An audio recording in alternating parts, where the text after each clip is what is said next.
We begin on the Daily Monitor this morning in Uganda. Let's share with you what the big stories are here. It says there pressure on ministers as Lugu Lubi is remanded. It says, of course, to the coolers, a Thierry Amos Lugulubi became the second minister to be charged and remanded over the mismanagement of iron sheets meant for Karamoja sub-region as Ugandans kept the tabs on a battery of other ministers and top-ranking government officials whose turn in the dock is highly anticipated in the coming days. Seems like there's a huge corruption fight going on in Uganda lately. All right, still on the Daily Monitor. Government may not be ready for new IDs, says Auditor General. And also Sudan war could harm regional trade, says South Sudan envoy. KCCA can't trace P7 result slips of over 4,000 students. And also this morning, Rainbow, the girl who's using band to improve her self-esteem. Top left corner there, you can see deals at UNOC, WHO, World Vision, Total, ERA, and a couple of others. Of course, I think that's in business news on the Daily Monitor this morning. And if I can pronounce this, it says how Elianu built his Kaberamaido business empire. Some of the things that you want to read up on the Daily Monitor this Tuesday morning, the 18th of April. All right, let's move away from Uganda and see what's happening in South Africa. On the front page of the Sowetan, we have the big story that says civil servants dodge rent.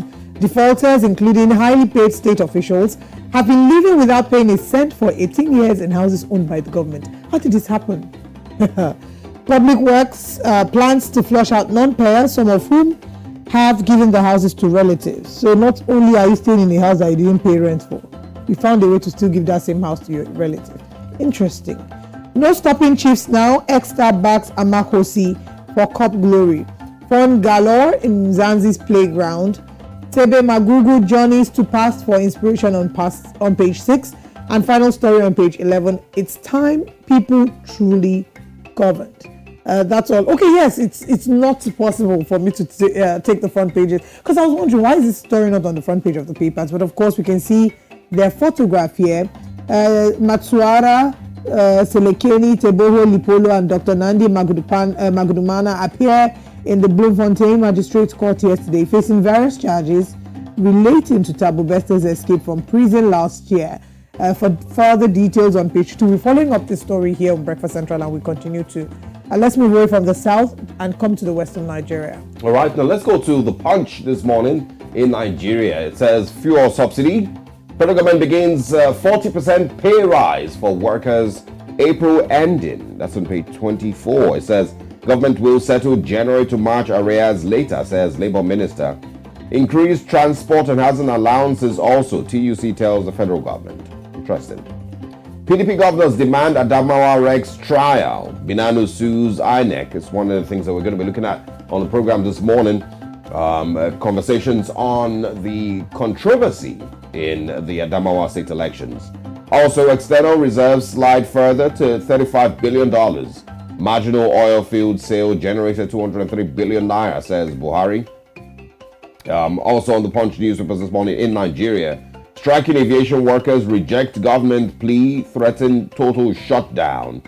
Caused a little bit of disturbance at the airports in Nigeria yesterday as air travelers were, stopped from flying, with the striking workers. Really shocking. I hear it's going to be a 2-day strike. Yeah, and hopefully not more. I really hope not more. So is it that I wonder, it would have been nice to have, someone from the aviation sector come talk to us about this, to wonder if after the 2 days they would go on a break and then maybe pick up later, or is it a 2 days initial warning strike pending if their demands are met and thereafter, I have no idea. And how does this also affect, air travel in Nigeria? Because there's a lot of people whose flights had to be cancelled, and this includes local and international flights that had to be cancelled because of this strike. So hopefully the government and of course the strike in the aviation workers meets in the middle somewhere. And it happens every other day. Yeah, in Igbo land, they say every Eke market day. Yeah. All right, still on the Punch newspapers, $2.8 billion gas pipeline progressing to power 3,600 megawatts plant, says the federal government. Ogun woman sells 18-month-old baby to repay loan. And also, two parties challenge Makinde's election. Tribunal orders service on Sanwo-Olu. That's on page 12. These are the stories on the Punch newspapers this morning. All right, still staying in Nigeria, let's look at the Daily Times newspaper. On the front page of the Daily Times, Aviation Union shuts airports, cripple activities nationwide. Minister pleads for understanding. That's the big story there. Protests in Yola as PDP accuses Adamawa Rek of acting INEC chairman's script. We also have at the top of the paper, according to Buhari, says we've provided incoming government tools to guide Nigeria's energy future. NG cares. Federal government releases 45.3 billion naira reimbursement to states and the FCT. Forgery of Supreme Court judgment. Police withdraws amended charges against Apga chieftains. And the final story, Guinean citizenship. Speak up now. PUSN tells Tinubu on page. On the Daily Sun newspapers this morning, it says there, of course, on the aviation strike, passengers stranded. Airlines suffer losses as federal government begs union to call off strike. You can also see a picture there of the Labour Party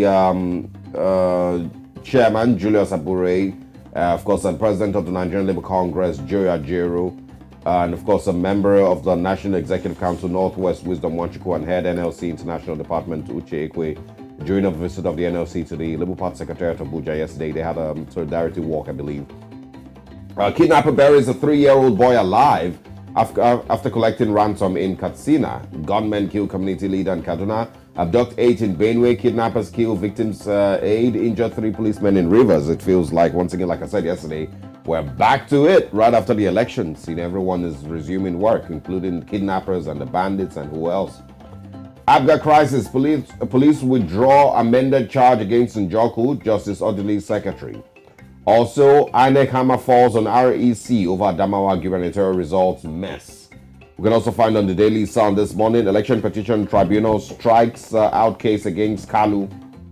Stop premeditated injustice against Igbo Archbishop, says Onuaga. And finally, Oshimbajo warns against ethnic religious profiling in politics. That's on page 27. That's a very, very fast call he's making. Because, very timely also.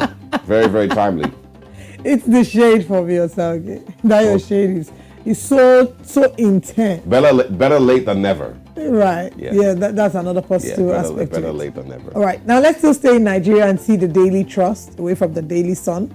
Although that shade you threw is a shade that can protect people, because the sun is the weather high. has been really, and it's Daily Sun that you read. Sun. Yeah. Dry jokes. Okay. All right, Daily Trust newspaper this morning says Adamawa PDP supporters protest give INEC 72-hour ultimatum. Binani heads to court, insists on Rex declaration. INEC shifts emergency meeting to today. Embattled REC suspended. SDP candidate seeks disqualification of Binani and Fintiri. Cholera kills 79 in Kano Bauchi, Oshun, Abia, Cross Rivers, and 7 others. Tinubu micromanages team more than Buhari, says Fashola. Driver jailed 15 months for celebrating election victory with company's vehicle. This is what Fela said when he said, when trouble sleep, Yanga go wake up. All right, Nigeria becomes second nation to approve R21 malaria vaccine, and that's on page 7. Passengers trek as workers protest at Lagos airport. This story is a story that deserves the biggest headlines, or some of the biggest headlines. I will just put it in the corner, and I'm hoping that we're talking more and more about it. Please, the airline saga is something that impacts every one of us in one way or the other. There are people who will not be able to meet up with medical emergencies because of these airstrikes. There are people who will not be able to meet up with business deals or family engagements, or be able to go and just be with their loved ones or their sick family members in their last moments because of incidences like this. And let's not further push this. Labour Party crisis, Abure, others remain suspended, court insists. That's all that we can take this morning on the front page of the Daily Trust in Nigeria. All right, let's go to Kenya and see what's on the Daily Nation newspapers. MP's new bid to block high county taxes. You can read more on what that is about on the Daily Nation this morning.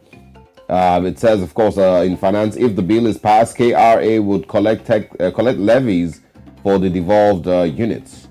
Also in Kenya this morning, at least, there's less of the stories concerning Raila Odinga and the protesting. Some of all of that is gone. I remember know. a couple of weeks ago, that was all everywhere. that was Raila in Ruto, Kenya. Raila Ruto. This Yeah. will be one of the few times we're not seeing a Raila or a Ruto story on the front page. Yeah. Also on the Daily Nation this morning, fresh push to spare jobless graduates from paying interest in HELB loans. That's on the back page. And Harambee to collateral, the big headache of hospital bills. We can also find here Boston Marathon, Shabbat Obiri rule U.S. streets. Congratulations to them. Single runway haunts JKIA as flights suspended. Cargo planes takeoff aborted after bird strike. These are the lead stories on the Daily Nation newspapers this morning. And the final paper this morning, Daily News in Zimbabwe. Kamisa alone won't get there, Shenengamu says, as he calls for an opposition coalition. Charumbira in doghouse is another story. We also have at the top of the paper, pace setters. Platinum caps prove their mettle on page 14. And music fans spoiled for choice on Uhuru Day. This is what we have this morning on the front page of the Daily News, and that's all the papers that we can take this morning. Remember that you can participate with us in the newspaper reviews and the front page reviews. If there are stories that you'd like to talk about, share with us a tweet and your thoughts via News Central TV on all social media platforms. Alternatively, if you do have videos that you'd like to share with us as regards some of these stories and the happenings in your area, be our eyewitness reporter by sharing these videos via WhatsApp with us and sending them via email as well. We like to have you be the eyewitness reporters. Thank you very much for being a part of this.